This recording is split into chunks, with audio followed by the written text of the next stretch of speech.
Viva Voz, com Vera Magalhães.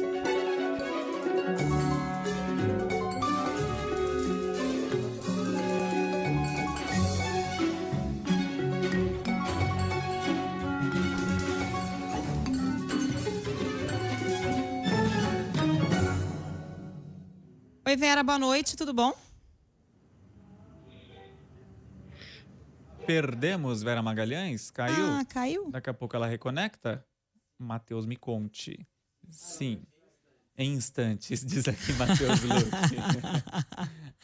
Em instantes, ela hoje vai falar sobre orçamento secreto, vai falar também de PEC dos precatórios, a gente já falou sobre esses dois assuntos aqui na abertura do Ponto Final, falamos também sobre Enem, são os grandes assuntos da semana, né? Esse fim de semana. Foi? Temos a Vera de novo? Oi, Vera, boa noite. Olá. Tudo bem? Estamos adiantados hoje, Carol Moran e Eliane? Ligeiramente adiantados. Quase um milagre de sexta-feira estarmos adiantados, porque geralmente a gente está atrasado, né? Exato, a gente está sempre correndo na sexta. Já sabemos quem é o culpado, hoje eu né? estava testando a conexão ali. Sabemos quem é o culpado. É porque o Bocardi fica esperando a hora dupla, é por isso. Fica esperando a hora dupla. Descobri. Vera, você vai começar falando... Tudo bem. Vai começar falando sobre orçamento secreto. Agora a Polícia Federal está querendo investigar. Tem que investigar mesmo, né? Porque tem muita coisa estranha aí nessas emendas de relator, né? Pois é, Carol, é um pedido da Polícia Federal para o Supremo Tribunal para que seja aberto um inquérito para investigar o orçamento secreto. Como os deputados têm foro no Supremo, a PF precisa da autorização do STF para abrir um inquérito que tenha deputados como investigados e talvez ministros também. Tudo indica que a origem desse pedido da Polícia Federal é uma investigação da própria CGU, a Controladoria Geral da União, que mostrou sobrepreço na compra de equipamentos como tratores, por exemplo, e também um contrato com bastante indícios de superfaturamento do Ministério do Desenvolvimento Regional, comandado pelo Rogério Marinho, que é um político, ex-deputado federal, que tem interesse em voltar para a política, né? Ele está, lógico, na política como ministro, mas ele vai disputar as próximas eleições, deverá ser candidato ao governo do Rio Grande do Norte e é um dos principais impulsionadores do chamado orçamento secreto. A pasta dele é uma das que mais tem liberação de emendas do relator. Então a PF esperando essa autorização do Supremo para poder abrir o inquérito. Eu perguntei no Supremo se isso também será feito pela ministra Rosa Weber, que é a relatora das ações que apontam a inconstitucionalidade desse tipo de emenda e que já pediu para paralisar qualquer execução de emenda do relator até que sejam dadas a essas emendas regras de transparência, de possibilidade de fiscalização, etc.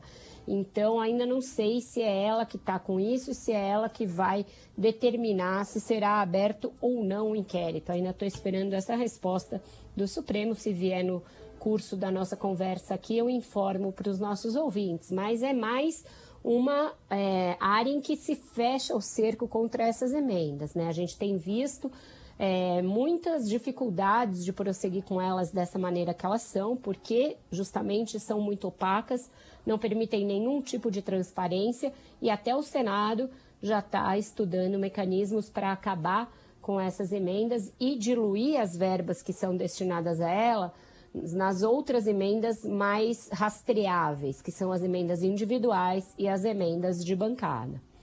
Que coisa, né, Vera? Ter que investigar para quem está sendo liberado o dinheiro de emenda, uma coisa que deveria ser natural, transparente, né? Porque faz parte, né?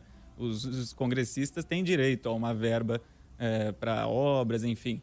Mas nesse caso não, é o orçamento secreto. Então tem que investigar para onde está indo essa emenda.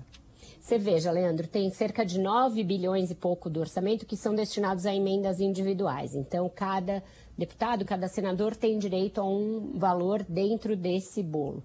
Tem 7 bilhões e poucos que são destinados a emendas de bancadas. Então, as bancadas se reúnem e destinam esses recursos. E 16 bilhões que são para emendas do relator. Então, a soma das outras duas rubricas. E aí você não precisa pôr quem foi o beneficiário. Fica lá o nome do relator, é o único nome que consta. E você vai liberando para um e para outro mediante ofícios. Esses ofícios são quase um ato sigiloso ali entre o próprio relator, o Arthur Lira, o Ministério. É meio um papel de pão ali, no qual você põe, esse tanto você libera para o fulano, esse tanto para o cicrano. E também permitem a compra de equipamentos e a transferência de dinheiro para prefeituras para determinadas obras de uma forma muito mais rápida, sem necessidade de projeto executivo, sem necessidade de você demonstrar para que vai aquele dinheiro, sem um convênio prévio. Então, é tudo muito mais fluido, tanto para você detectar para quem foi o recurso, quanto na rapidez para liberá-lo. Então, é quase um crime perfeito ali.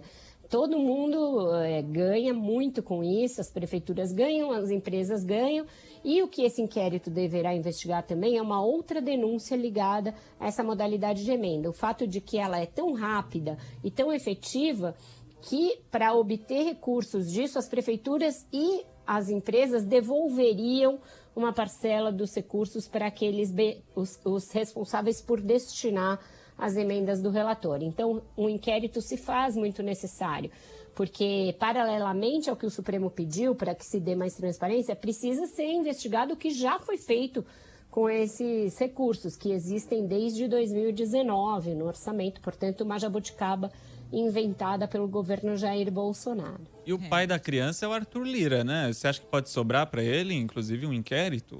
Ah, sim, porque ele é um dos que mais liberam recursos por essas emendas. Recursos para a prefeitura governada pelo pai dele, recursos para outras prefeituras ali de Alagoas que estão sob influência política dele. Então, certamente, alguma coisa vai ser investigada ali. Se, para além disso, ele ainda tem alguma participação no que ele dá para um, para outro, um inquérito poderia chegar lá, uma CPI, um inquérito, mas até aqui não se tem notícia disso.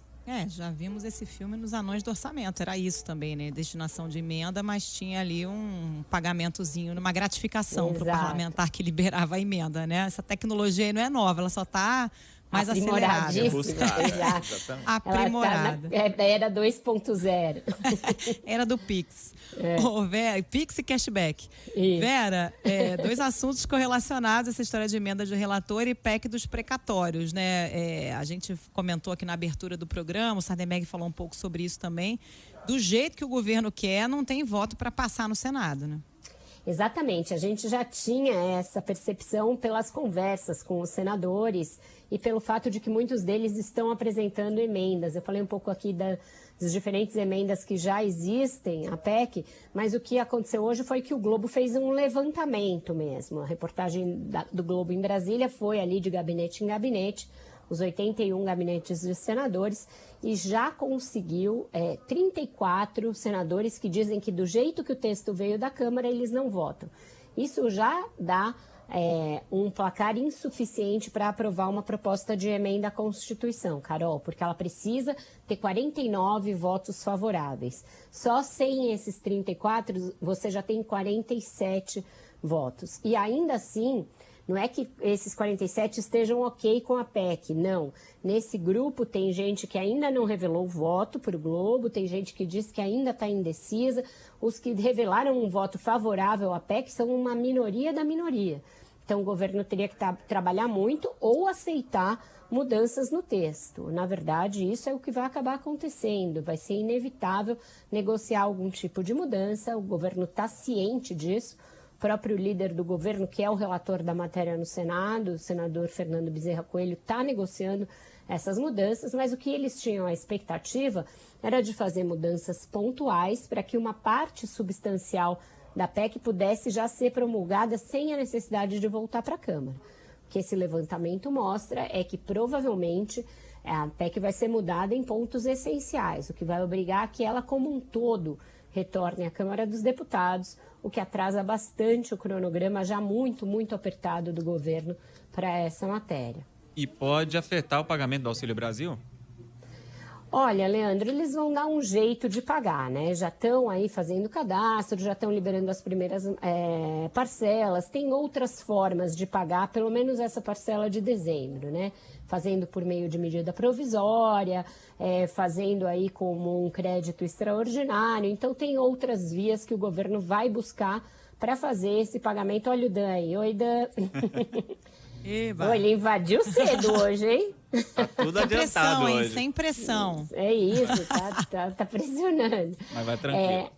Tem outras maneiras do governo pagar o auxílio, a parcela de dezembro, mas para o ano que vem ele precisa de uma previsibilidade de uma receita contínua, uma receita que seja realmente destinada a isso, que é o que eles esperam obter com essa PEC, que dá uma pedalada geral em precatórios, enfim, a gente vem falando bastante dela aqui. Mas não acho que ameace o pagamento de dezembro, até porque seria um desgaste enorme para o governo não pagar benefício social no mês em que as pessoas têm Natal e tudo mais, e que a inflação está comendo solta, e que o desemprego está enorme, e eles acabaram com o Bolsa Família, sem ter nada fixo para botar no lugar. Então, algum jeito de pagar eles vão dar em dezembro, mas fica sempre esse negócio da mão para a boca, um improviso atrás do outro, um improviso para cobrir outro que não deu certo. Esse tipo de governo é aí bastante recalcitrante. A mesma coisa em relação ao Enem, gerando insegurança ao governo, e agora o TCU vai apurar denúncias a 2 dias aí do primeiro dia de prova. É outro assunto que a gente falou bastante aqui essa semana, porque foi um assunto que a cada dia teve um desdobramento mais preocupante.